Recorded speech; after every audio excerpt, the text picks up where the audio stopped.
everybody. Welcome to PCS 101 for the intercession. My name is Lillian Ruiz and I'm the instructor for the class.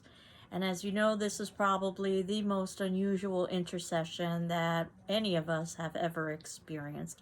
So first I want to thank you for being in the class and for having the fortitude and the desire and the drive to be able to be in school with all of the challenges that we are facing. And normally I would teach this class in person, but obviously that's not going to be an opportunity. So I've adapted it for an online format, and as you probably already know, the intercession is the most condensed of all of the formats that GCC offers. So it's the same course that I would normally teach in a spring or a fall semesters. The difference is that we would technically, if we were meeting in person, meet every single day, Monday through Friday through the week, rather than once or twice a week. It's the same number of minutes, but it's just divided up differently. So what I'm going to do is to be posting videos much like this one at the time that we would normally meet, and that would be Monday through Friday at 9 a.m. So you can expect the video Monday through Friday at 9 a.m. where I would be talking about class content. And then I will ask you a question to respond to in our discussion forum, and that would count as your attendance for that particular class. And in terms of the quizzes, because I normally give quizzes on written material, if we were in person, we would be taking those quizzes in class. Obviously, that's not going to be happening here.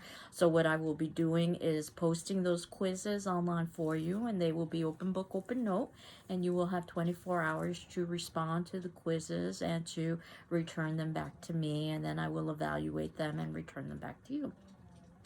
And then, of course, there's speeches, and that's probably the trickiest piece with a public speaking class. In terms of what I have found to be effective as we've moved to our all online format is to offer as many options as possible. So that's what I'm going to be doing for this intercession class. So basically, for those of you who think you would like to present your speeches live via Moodle, I will offer you the opportunity to be able to do that, and we will do so via Zoom. And what I will do is I will gather all of the names of the individuals who are interested in doing that and their times of availability, and I will try to find a common time for us. And then for those individuals who would rather just tape or record their speeches and post them onto Moodle, you will have that option as well. And again, I will gather all of that information from you, and you will be given a date in which to post your speeches, and then your classmates will review those speeches and send feedback to me. And I'll talk a little bit more about both of those elements, but I'm sure that's probably what the burning question was for you with a public speaking class. Just how exactly does one do public speaking when one cannot meet publicly? So, and as I've said, it seems to have worked well thus far. What I've done is you can see that in our Moodle site at the top in the syllabus and other documents section, I have uploaded our syllabus and our course outline, which I'm going to review with you today.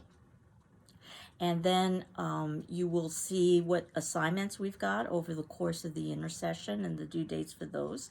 And basically we will proceed with most of the textbook readings at the beginning of the semester so that that information can assist you when you are actually pulling together your speeches.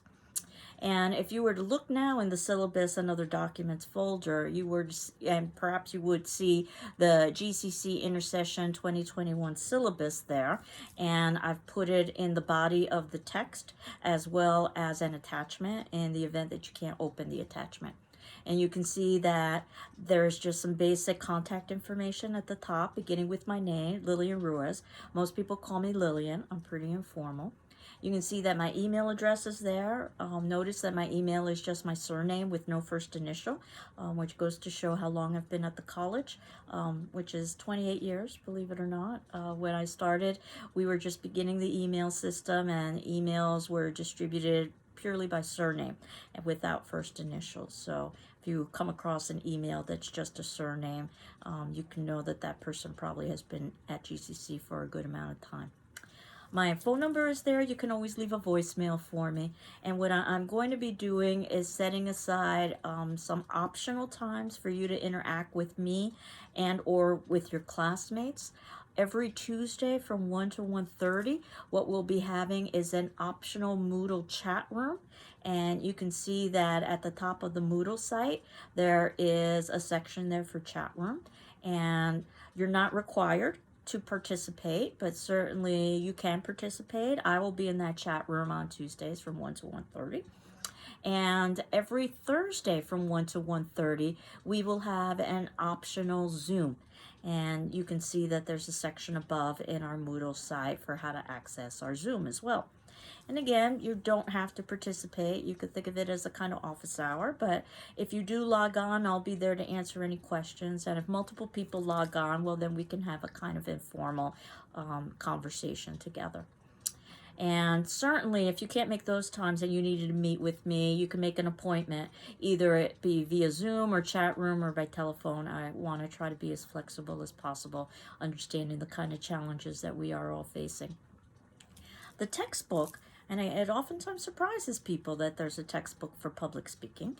The textbook is entitled Principles of Public Speaking. It's the 18th edition. It's something you can order through the GCC bookstore, but you can also, I'm sure, find it online in various online sites. And you can use an older edition of the text. So if that's easier for you to acquire, or if that's less expensive, do so. The idea behind the textbook is that it gives an overview of all of the elements to consider when we are putting together speeches. And that's what our class quizzes are going to be about. And those quizzes will be announced in advance. As I indicated, they will be open book, open notes, and they will be based on the information that I cover in the class videos and the information in our textbook. And that's going to be the first part of our semester, so that hopefully that will assist you for when you are actually pulling together your speeches. And there's a note that it's assumed that you'll have a good dictionary thesaurus for reference. I teach English classes, and I also teach media and popular culture classes. Probably the dictionary and the thesaurus is least important in a public speaking class, though a dictionary and a thesaurus is important in all classes because it can help you refine and develop your language. But that said, one of the tricky things about public speaking is while it follows many of the same criteria that you would find in an English class in terms of organizing an argument, it also has a performance element associated with it, which is why oftentimes you will find things like theater teachers teaching public speaking. So while the dictionary and the thesaurus works marvelously when you are writing and rewriting and editing and you have the opportunity to make something perfect before you submit it in, you don't necessarily have that opportunity and that level of precision when you are writing a speech and when you are most certainly delivering a speech, because you don't want to read your speech. And that's one of the things that we'll be talking about. You don't want to read to the audience. What you want to be able to do is to have some preparation ahead of time so that you've got some notes in front of you that you could refer to if you needed some guidance. But basically, you want to have a conversation with your audience as much as possible to be informal.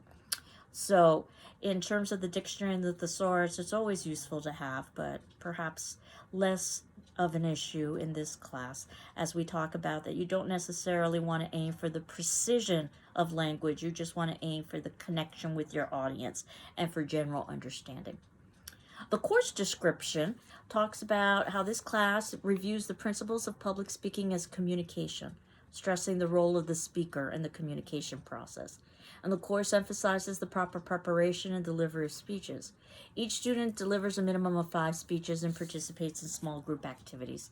There's a prerequisite for this class, which is what we call English Composition 1 at GCC, the introductory composition class that just about all students have to take.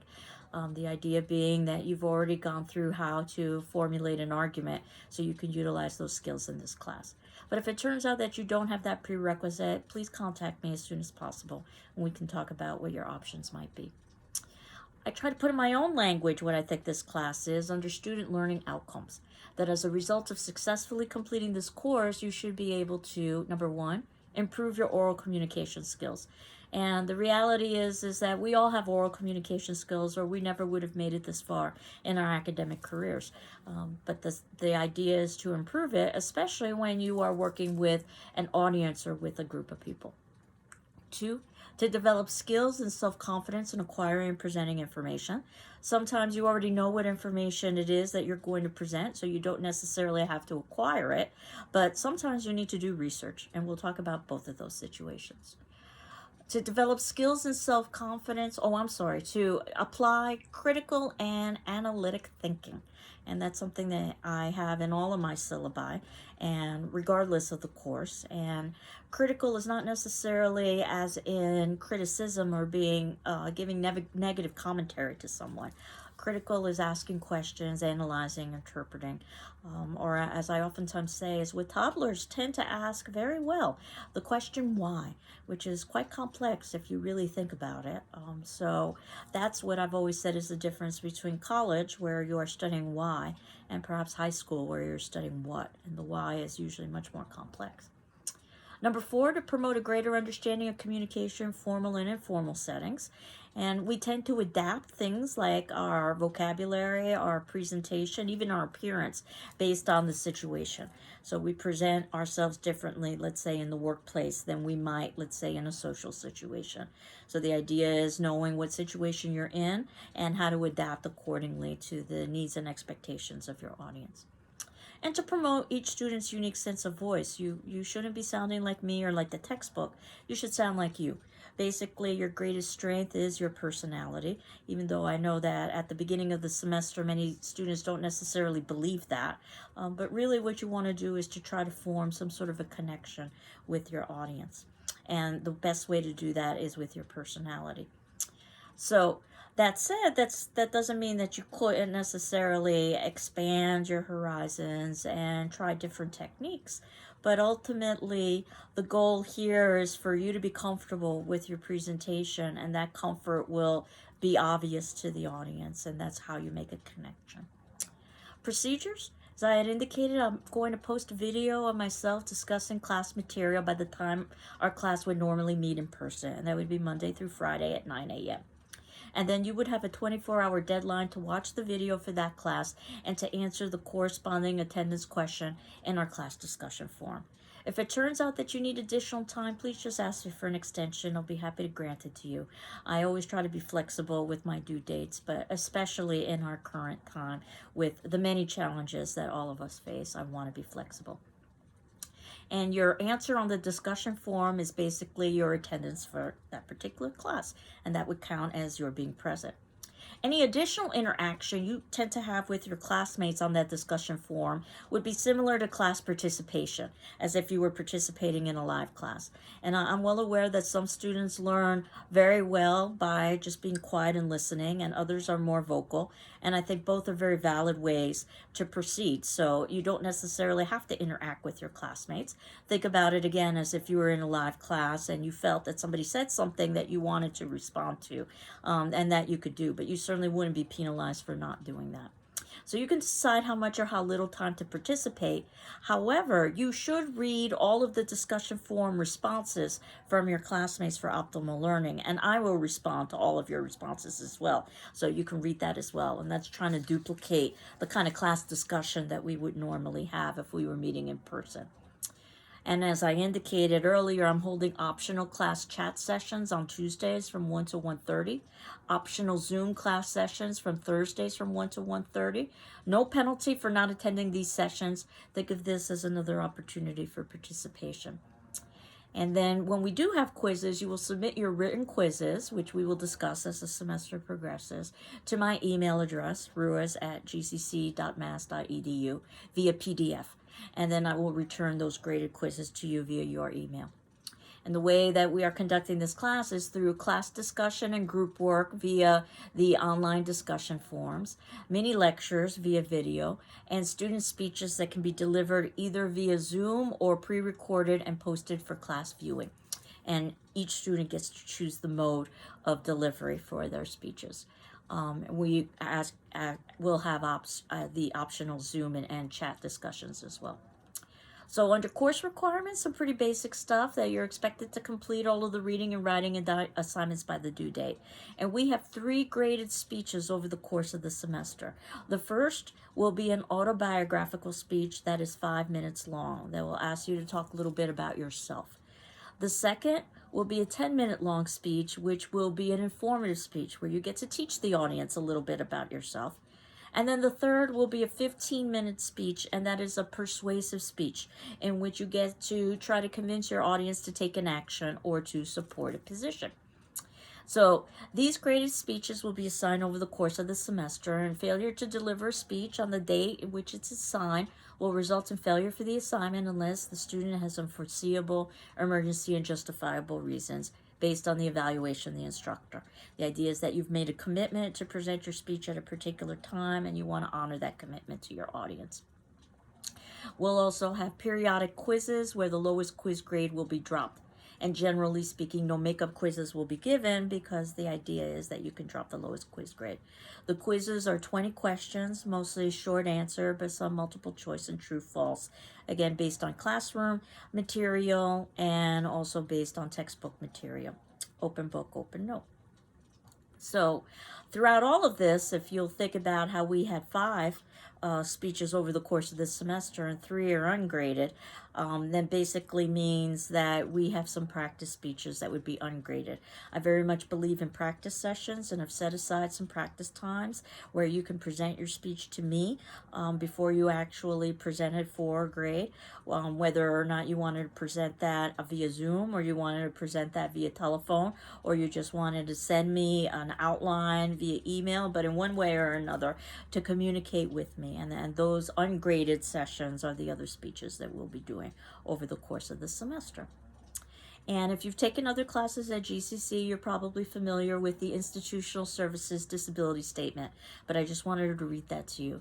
That Greenfield Community College values inclusion and equal access to its programs and activities and is committed to an environment of respect and full participation. Our goal is to create learning environments that are equitable, inclusive, and welcoming. And if there are aspects of the instruction or design of this course that result in barriers to your inclusion or accurate assessment or achievement, please notify the instructor as soon as possible. And if you're a student with a disability and you may need reasonable academic accommodations, contact the Office of Disability Services as soon as possible to discuss your needs and options. And you can see their contact phone number and email is there. In terms of the actual speeches themselves, you can see in this course we will examine the following principles of speech delivery. So this is basically an overview of the entire semester. Number 1, discovering and limiting the topic. So you've already got a general sense that your first speech will be an autobiographical speech, but you don't necessarily know what specifically you are going to be sharing with the audience about your autobiography. Some students do an overview of their entire lives. Some focus on a particular time period or a particular location. So there are lots of ways you can do this. Same with the informative speech. You know that you need to teach us something, but you don't necessarily know what it is you're going to be teaching us. And then also the same with the persuasive speech. You know, you have to convince us of something, but ultimately you need to choose the topic. You need to discover what it's going to be and then limit it within the time frame that you're given, which is usually one of the more challenging things in delivering a speech, is making sure that you can adapt it to the time frame. And I can tell you that obviously as the time frame increases, you've got more latitude. You don't necessarily have to have it by the second, but a 5-minute speech should be close to 5 minutes. And if you were to go over by, let's say, 5 minutes, well, that would be very inappropriate because that would basically be double. But if you were to go over an hour speech by 5 minutes, that wouldn't be too terrible because that would just be a little bit in comparison to the whole. But we'll talk about that as the semester progresses as well. Adapting to the audience, in other words, who you're going to be presenting to, and you're presenting to me and your classmates. So already you have a wealth of information, things like educational background, even geographic location probably. Although this is an online class, the assumption is that most people probably are within this particular area. And that information can help you in terms of how you can adapt your particular speech. Gathering information, so you may need to look up information, and for your final speech, the persuasive speech, I am going to ask you to find outside sources, 3 of them at least, and incorporate them into your speech. So by the time we get to that point, we'll talk about how to go about doing that. Organizing and outlining, probably the most important part of speech delivery, and there's an entire chapter that's devoted just to that.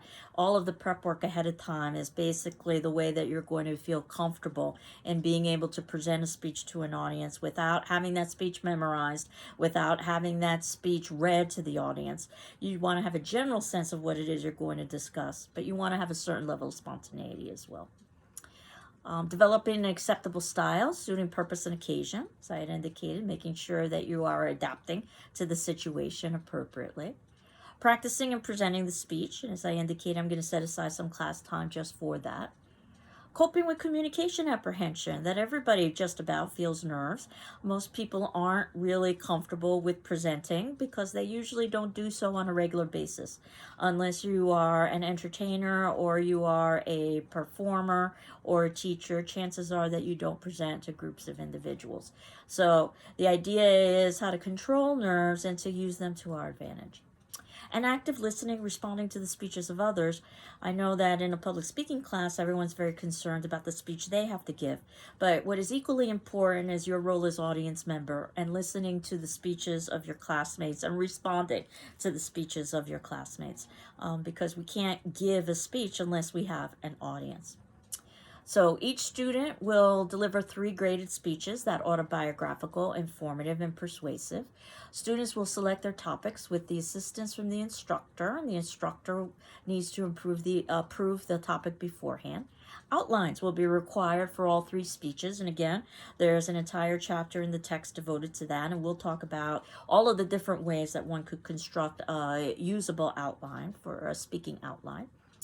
And sent to my email in a real world situation, you would never share your outline with your audience. But again, this is a classroom situation. So I'm asking that you share your outline with me and that I can evaluate it very informally on a checkmark system, with a plus being excellent or a check plus being very good or a check being satisfactory. And there's even less than satisfactory and unsatisfactory, but it's very, very rare when such a thing happens. And the hope is that I can review your outline and give you some suggestions of perhaps ways that you could improve. But outlines are very individual. The idea behind an outline is trying to find an outline that's going to be most effective for you. And what is most effective is determined by whether or not you are delivering a good speech. So the outline is less important in terms of the evaluation as the speech itself, but the outline is what's going to help you deliver the speech. And then you can see as well that we've got a section here on video recording, which might happen automatically for those of you who are recording your speeches and posting them online. But if you are presenting via Zoom, you do have an option to record yourself if you're on Zoom. One of the best ways to improve speech delivery is to watch and analyze your own performance. And that's the performance that you're least likely to see. Therefore, so if you were to, in one way or another, record your performance and watch it and review what you saw, then I can give you a little bit of extra credit, 5 extra credit points on a quiz. And you've got 3 graded speeches over the course of the semester, so you can do that 3 times over the course of the semester for a total of 15 extra credit points if you so wanted to. And the idea behind that is having you experience what we experienced when we watched you actually deliver the speech. So your write-up of what you thought your strengths and weaknesses were of that speech would be your proof, so to speak, that you actually watched your particular performance. You didn't just give it. And we'll talk a little bit more about that as well. I'm well aware that I'm giving you a lot of information and that you are not likely to remember a lot of it, but it is in our syllabus and our course outline. And as these pieces of information become important over the course of the semester, I will review them again. Attendance. Obviously, it's important to participate in the class, and as I indicated, you want to make sure that you are watching the videos. Hopefully, you are watching the videos in the time in which you're supposed to be watching the videos, because that allows you to interact with the class in the discussion forums.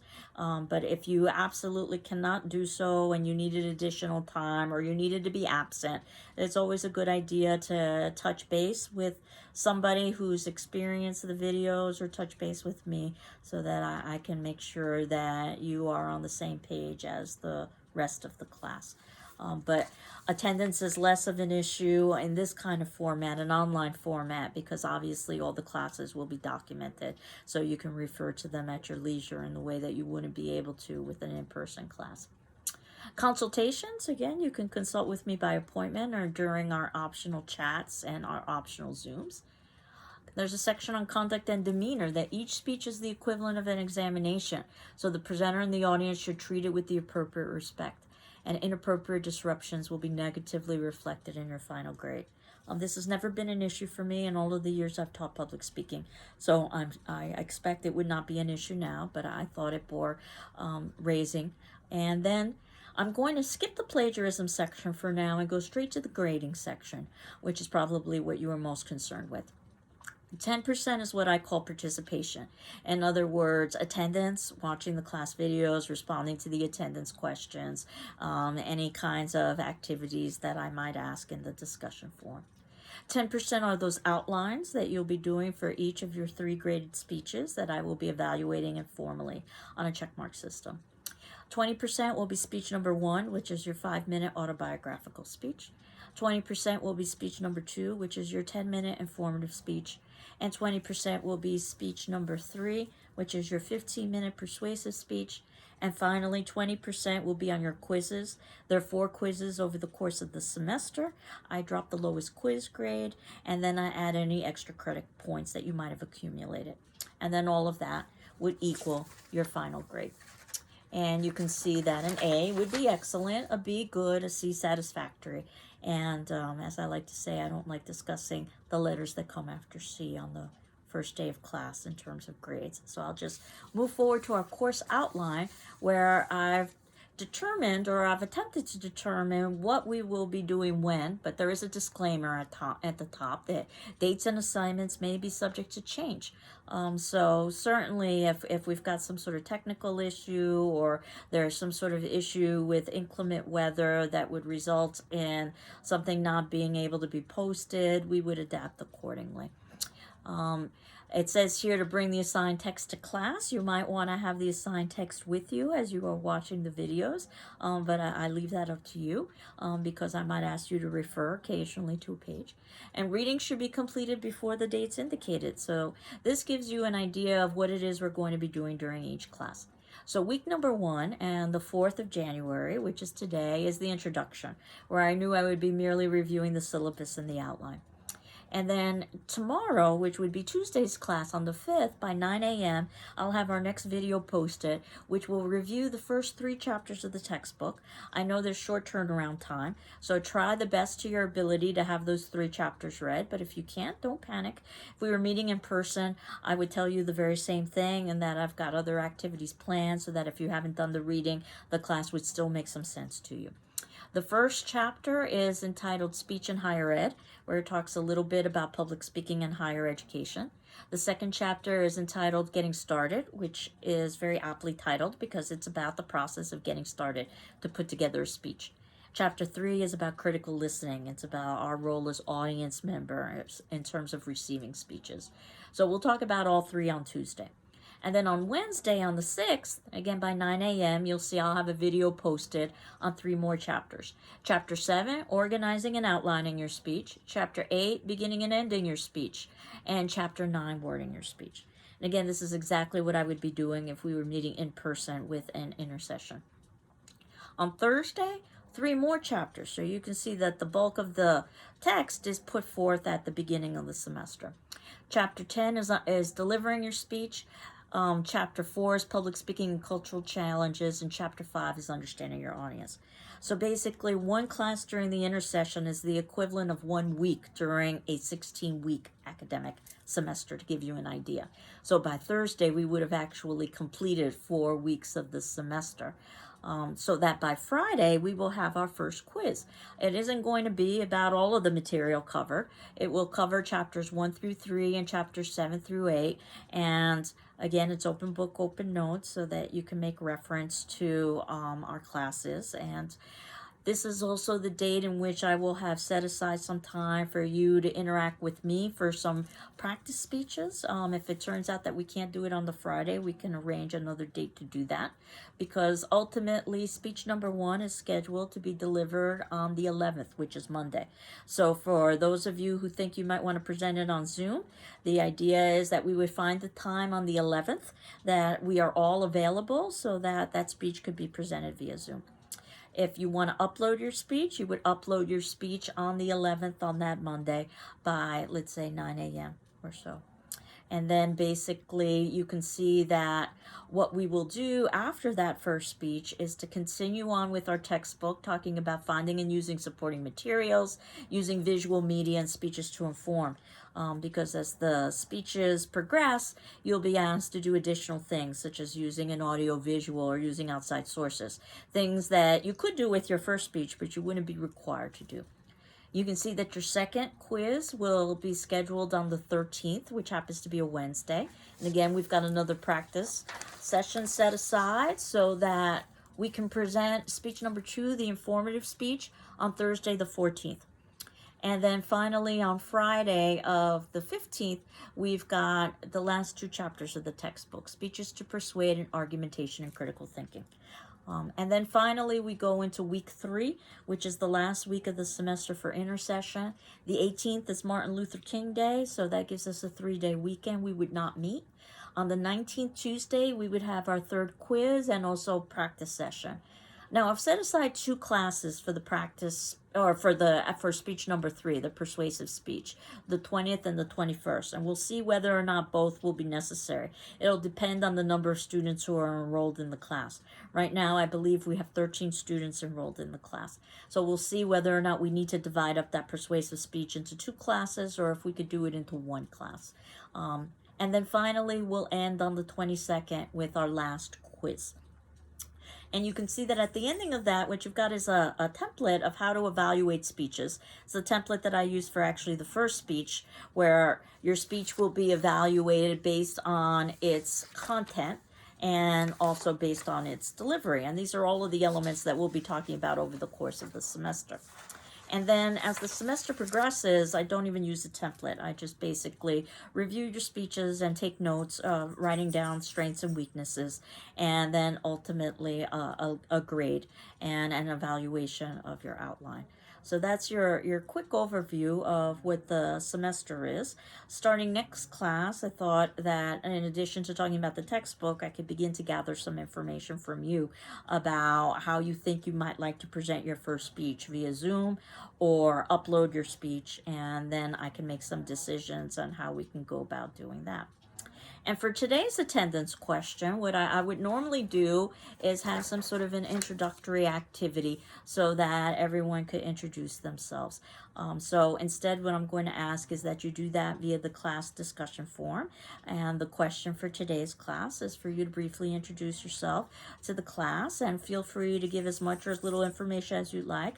Feel free to upload pictures or videos, but not at all required. So hopefully we can get a little bit of a sense of who is in the class. And the next class, we can proceed by beginning to talk about the actual content of the course itself. So that pretty much does it for today, our introduction. I hope you're all doing well. I'm doing well, and we will continue on next class. Take care. Bye-bye.